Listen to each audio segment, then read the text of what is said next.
Today we have to balance this with economic uncertainty. Furthermore, all Alberta municipalities are required to deliver a balanced budget, and I'd like to walk you through the budget changes.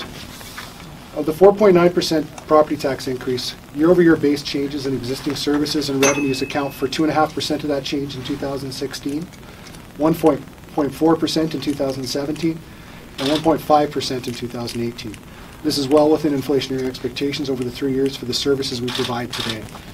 Previous commitments related to the significant growth the city has experienced include operating costs, impacts related to fire halls, roads, and parks in new neighborhoods.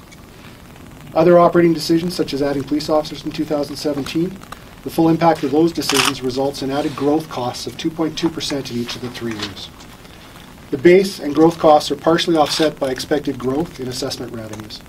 Assessment growth is based on prior year investments, and while 2016 revenues are expected to be strong, expectations for 2017 are reduced. The tax increase to maintain services after adjusting for assessment growth revenues is expected to be 1.9% in 16, 1.9% in 17, and 2.1% in 2018. In addition to these increases, several other tax levy impacts exist that reflect city priorities and decisions for council. 0.7% or $10 million in each year has been identified through continuous improvement and innovation for council to reallocate to unfunded service packages or reduce the tax increase. The Neighbourhood Renewal Program, which addresses significant infrastructure renewal needs in both residential and business neighbourhoods, requires a tax levy increase to bring this key infrastructure program to the full funding target by 2018. Included in the budget is 1.5% in each of 2016 and 17 for this program, and 1.4% in 2018. The long-awaited Valley Line LRT project is expected to begin construction in 2016 as well. The LRT contributes to the city's long-term vitality and ensures accessible transportation for everyone, reduces greenhouse gas emissions, and improves opportunities for transit-oriented residential and business development. Beginning in 2016, a 0.8% tax levy in each year is proposed to fund the capital and future operating costs associated with the Valley Line. Administration believes the proposed balanced budget delivers good value for the range and quality of municipal programs and services. It demonstrates how the city is being fiscally responsible while meeting its commitments to provide the programs, services, and infrastructures that Edmonton need and use every day. The proposed 2016-18 operating budget allows us to maintain services, to catch up to the dramatic growth the city has experienced in the last couple of years. At the same time, due to the economic uncertainty, administration has controlled increases in operating costs through efficiency measures, internal program innovation and improvements, and prioritization of program spending. It's always been part of the City of Edmonton's culture to find more effective and efficient ways to deliver services to Edmontonians. Since 2010, administration has reduced the net operating budget by more than $180 million, a direction that continues today. In March 2014, Council called for the city to find 2% of the tax levy from 2015 to 17, or $20 to $26 million in each year. The city's identified $29.9 million in operating savings or cost avoidance in 2016. Of that, $10.1 million is for council to reallocate to areas of greater priority. Administration will work to identify a minimum of $10 million for 17 and 18 to continue to be reallocated by council. That does not include other avoided costs or reallocations from administration in those years. Also point out that this is the city's first 3-year operating budget and follows the same multi-year budget approach started with the capital budgets in 2009. Council's decision to proceed with multi-year operating and capital budgets means we can look longer term and plan better for the future. There's more transparency because residents can see where we're going beyond 1 year, and we have the ability to make adjustments through the 3-year budget period to meet changing priorities or economic circumstances. That concludes my remarks, and we're prepared to answer questions. How would you reduce it from an estimated 6% increase to 4.9% increase? A number of factors. I think that at the time in June, our expectations of growth were probably double what they were at the time in terms of the economic growth expected in the city. Assessments also based on the prior year, and as we get closer to the end of the year when we finally determine the final assessment for 2015, we've had improvements in our expectations with those assessment numbers.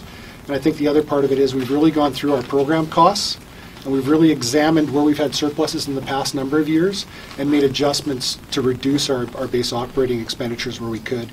And also within some of the decisions we've made around cost avoidance, find some ways to get some of council's priorities into the base.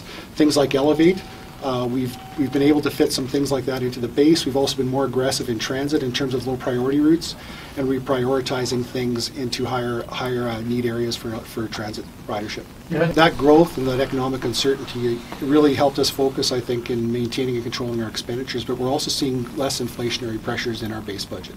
You spoke about increasing pressure due to population growth. Is that expected to continue at pace, or? Well, the expected growth for the city, I believe, has been updated to about a 0.7% annual growth number.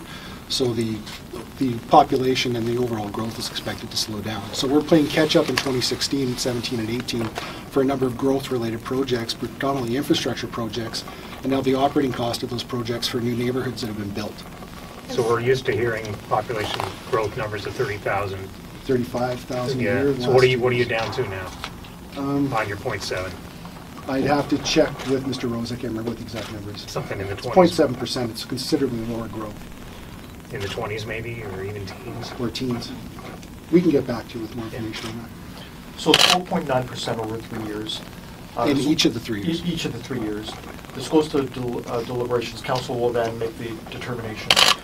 Would that number then be set in stone for the next 2 years, or explain how it Similar works? to our capital budget, we set our target for those. As circumstances change or other issues emerge, we'll go back to council and update that once a year. We set the mill rate once a year, and sometime before that mill rate setting, we'll come back with any substantive changes in the budget. Council was able to wrestle that increase down quite a bit for 2015 using the education tax levy. Is that an option for them again this year? That's up to whatever the province gives us in the spring. Okay, so we won't find out We until won't after know the budget is until passed. the spring. Okay. What can you say to residents? You know, I'm taking a look at a list here that I have, an old one, just it shows continued property tax increases for a number of years who just might be fatigued. How can you respond to that? I think part of it is recognizing that the city's services are predominantly people-intensive services, and we have inflation costs associated with those. So we really have two choices. And fundamentally, council has two choices, and that is increase taxes or look at the base level of services we provide today and reprioritize them. And that happens during the budget process. You guys have been asked to meet a 2%, the council's 2% for the last few Mhm. years. Is that getting more difficult to meet as years go on? You've already found efficiencies, you can't find those again. We've started an innovation process within the city to try and look at how we deliver services differently, things like more citizen self-service type projects, and those will get implemented over the next couple of years, and we do expect to see some savings from those. But it does get more difficult every year. I think in $180 million was a combination over 6 years of revenue and expenditure adjustments. We've probably restructured a number of times in there too to find more efficiencies, and it does become more challenging. And I think it's important for us to look at the programs we've added over the last 10 or 15 years and get in a position where we can evaluate what's going to work with the priorities of council. And again, that's part of the budget process. Does this proposed budget for the next few years take into account things like collective bargaining that might come up as well? Have you taken that into account, sort of like worked into your numbers? It's all worked into the numbers. The collective bargaining for most of our unions are good till 2018. The outstanding ones right now are police since 2014, and fire will again be an issue in 17 and 18. But we've built in projections for all of that into the budget.